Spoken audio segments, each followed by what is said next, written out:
Good morning everybody, my name is Crystal and welcome to my YouTube channel. If you like my videos, please smash that like button, please do subscribe. Good morning, it's very hot today, the sun is out, it's boiling hot, so everybody stay hydrated. Alexa, good morning. Good morning, and happy birthday to Bear Grylls, wild man of the woods, and the plains, and the desert, the Arctic, the sea, and pretty much anywhere else that has a significant risk of danger. Alexa, what is the time? Good morning, Crystal. The time is 8:39 a.m. Alexa, what's the date today? It's Friday the 7th of June. Alexa, can you tell me a joke? Why does Princess Leia keep her hair tied up in buns? So it doesn't hang so low. Alexa, what's the weather outlook? In Rochester, it's 12 degrees Celsius with clear skies and sun. Today, you can expect intermittent clouds, with a high of 19 degrees and a low of 10 degrees. And Alexa, whose birthday is it today? Today's famous birthdays include Northern Irish actor Liam Neeson, Australian rapper Iggy Azalea, American comedian and actor Bill Hader, Welsh singer Tom Jones, and American basketball player Allen Iverson. Two really famous people there, Tom Jones and Liam Neeson. Alexa, how old is Tom Jones? Tom Jones is 84 years old. Wow. Alexa, how old is Liam Neeson? Liam Neeson is 72 years old. So 84, Tom Jones. Wow. Amazing. Good morning everybody, it's Friday. I hope everybody has a lovely, great weekend. So yeah, not much planned for today. I'm just going to go through my mum's voicemail messages from yesterday because I didn't actually listen to any of them. I didn't listen to any of them yesterday. I was actually able to go to my optician's appointment without my phone. I mean, I didn't use the phone that people ring me on.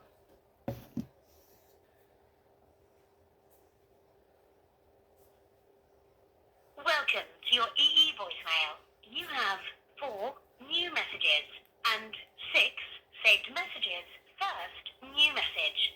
Received Wednesday, June 5th at 7:21 p.m. Good evening, Jeanette. Just giving you the usual evening, night-time telephone call. Wishing you good night and God bless, and I'll phone you tomorrow. Good night. Message deleted. Next new message. Received yesterday at 11:05 a.m. Good morning, Jeanette. So this is your mum, Jennifer, speaking to you from her landline phone. Hoping you're alright, Jeanette. Just thinking of you. Want to speak to me about anything you can. I'm in all day as usual. Not feeling too well, but I'll probably sit down and continue and rest for a while. Probably fall asleep and me, whatever. But if you want anything or want to speak to me about anything you can. Alright, Jeanette? Bye for now. I'll phone you again later. Bye. Message deleted. Next new message. Received yesterday at 3:30 p.m. Good afternoon, Jeanette. So this is your mother, Jennifer, speaking to you from her landline phone. Hoping you're having a good afternoon. Thinking of you, Jeanette. I'll give you another phone call this evening. I know it sounds a bit odd, me keep ringing you, but it's just to let you know that someone does care about you. At least I'm ringing you, you know? I'm not just sitting there, not just to anyone else, but, the thought is there, and I put the thought into action. I'm telephoning you now. Hope you're having a good afternoon. I'll ring you again later this evening. Bye for now. To return message deleted. Next new message. Received yesterday at 9:11 p.m. Good evening, Jeanette. So this is your mum, Jennifer, speaking to you from her landline phone. I'm ringing you a bit later tonight. Tonight it's about 9:05 in the evening. I've just woken up after falling asleep earlier on. I always do ring you if I can, usually at night, to wish you good night, God bless. And that's what I'm doing now. Okay, Jeanette, I'm sorry it's a bit late, but it isn't too late, I hope. It's 10 o'clock, it's just gone 5 past 9. Okay, good night, God bless, I'll phone you tomorrow. Bye. To return the call, message deleted. First saved message. So that's my mum's voicemails yesterday.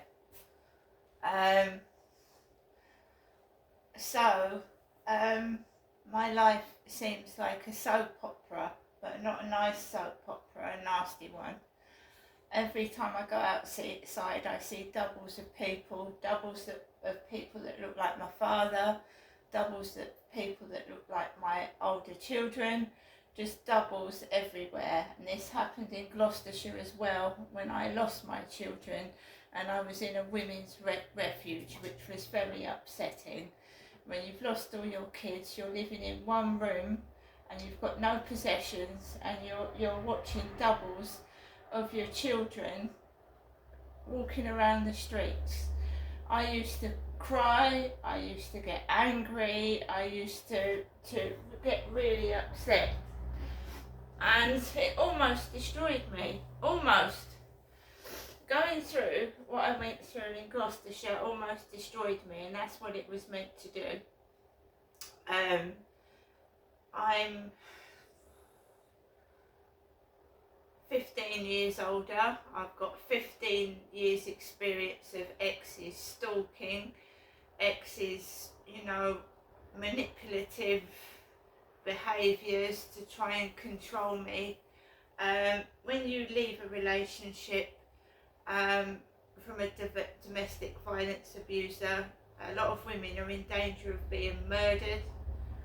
Up in Gloucestershire, a lot of things happened and I nearly died 3 times. The police did not properly protect me at all. I don't even know if it was the real police that I was ringing when I was reporting crimes.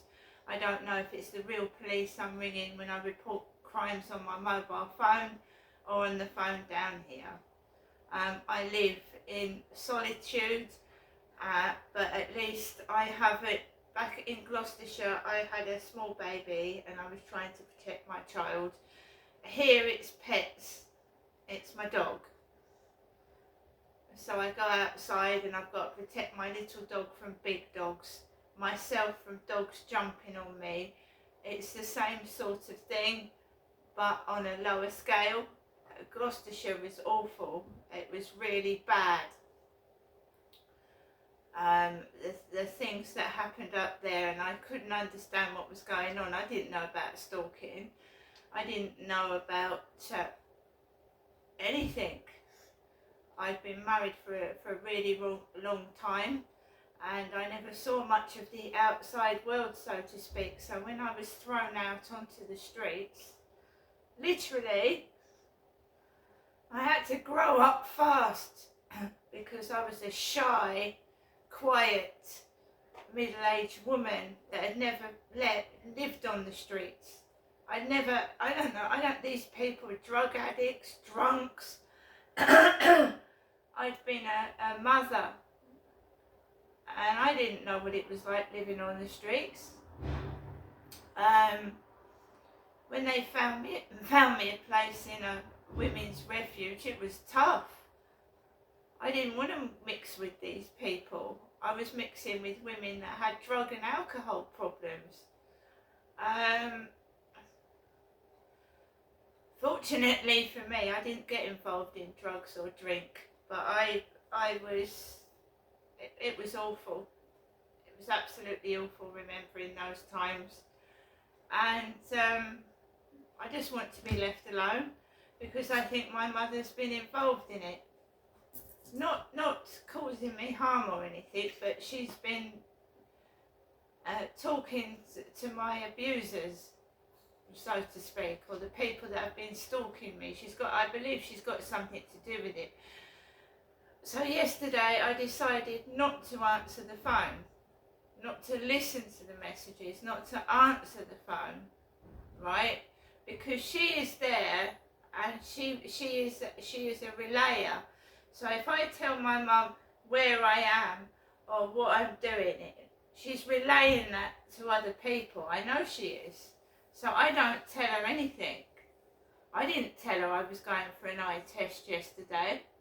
No, I didn't.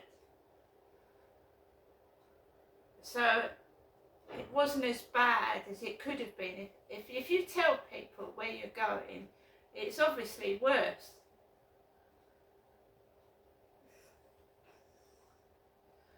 So I took Max out for a walk yesterday evening. I came back into my flat, and I usually muck about on my phone like my dad used to do. He used to sit by himself with his headset on, because my mum went yada yada yada for hours and hours and hours. He said he couldn't stand it.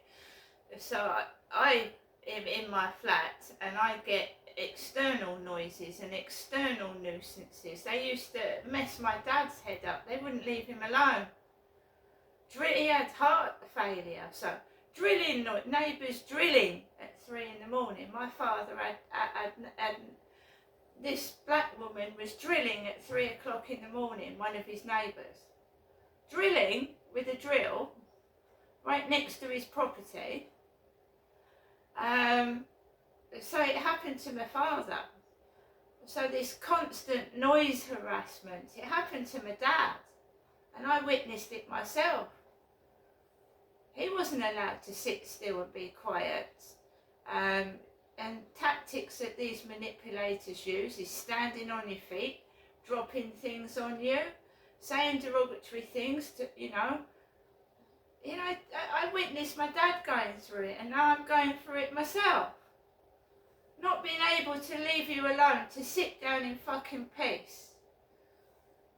Even when you're with somebody, because my dad was with my mother, and I witnessed it. Up and down the room, treading on his feet, and his feet were purple and they were sore.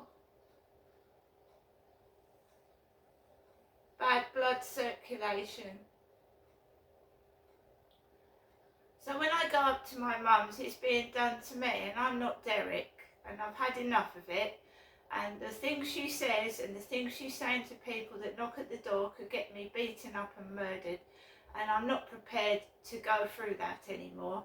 It's all right saying, in a nice, quiet, soft voice, yes, I really, I'm not being sarcastic, I do mean it, I do miss you, I do like it when you come up. When I go up there, she told a takeaway driver that I wasn't trustworthy and something was going to go missing, right? I'm not having anything to do with that anymore. I'm not Derek, I'm not my dad, I'm not a thief. I've got receipts for everything I bought yesterday, about 5, 6, 7 of them, right? And I'm just not prepared to put up with this any longer. I've seen my sister depart this planet. I've seen my dad die, right?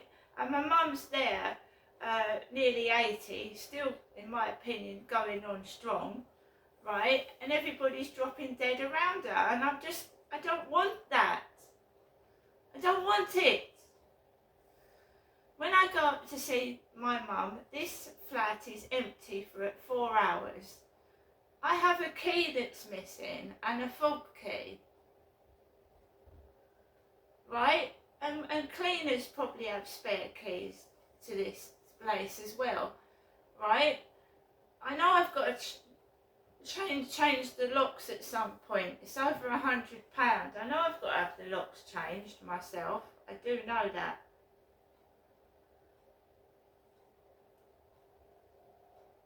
God knows what happened in Gloucestershire, what was going on in there. Things disappearing and things getting hurt. These people are thugs, they're dangerous, they hurt animals.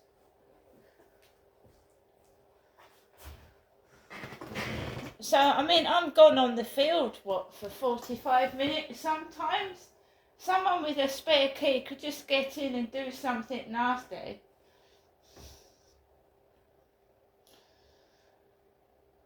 So I watched the news for a bit. It was all about D-Day. And I put Netflix on. And I put a Paul Rudd film on from about 2011. Alexa, who's Paul Rudd? Paul Stephen Rudd is an American actor and comedian. He studied theatre at the University of Kansas and the American Academy of Dramatic Arts before making his acting debut in 1991. So, Paul Rudd, an American actor. So he was on Netflix. I watched Netflix last night. And it was about, he played, it's a series where he's cloned. So he goes to this place to try and get happiness in his life, like a spa, and he actually gets cloned. So there's two of him, and the clone is better than him, right? He's more likeable than his own self. So there's all sorts of goings on there. So it's a film about being cloned. A double being made of you. You know, like Dolly the sheep years ago. They cloned a sheep. They called it Dolly.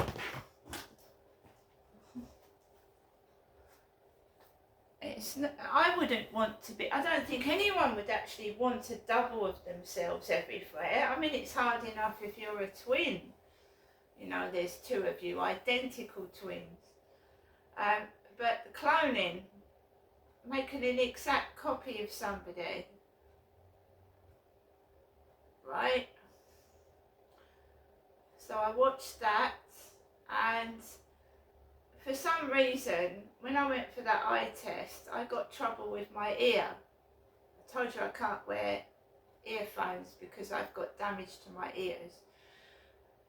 So when those eye testing glasses are put on your face, they're heavy, really heavy.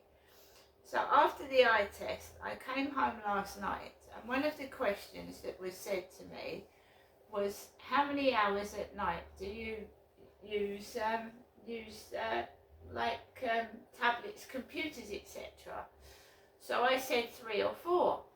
And also, when I was reading the board with the letters on, the words H-O, ho, was on the board.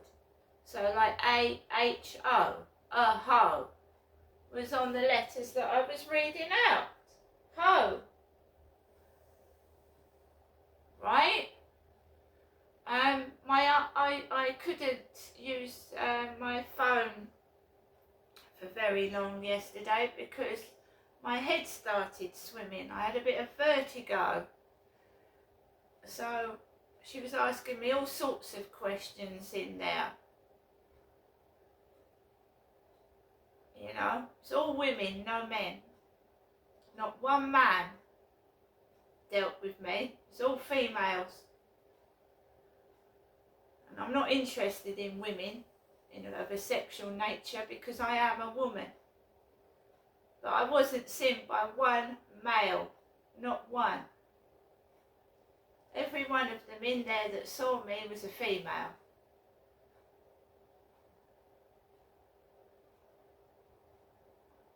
If I start talking to a man, the females get jealous. The females get jealous if I start talking to a bloke.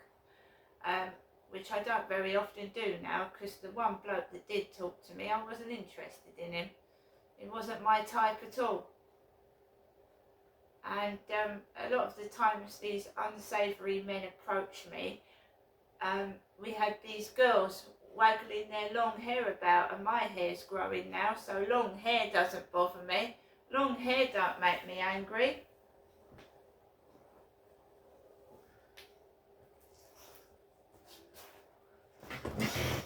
Horses have got long hair, haven't they? Horses have got long hair. Horses, they're not particularly attractive, are they? Horses, but they've got long hair. What's long hair got to do with it? Some of the most attractive women have got a short hair. They have. It's just a decoration, isn't it? Actually, hair hair was given to us for another reason, but now we use it as a decoration. See you later.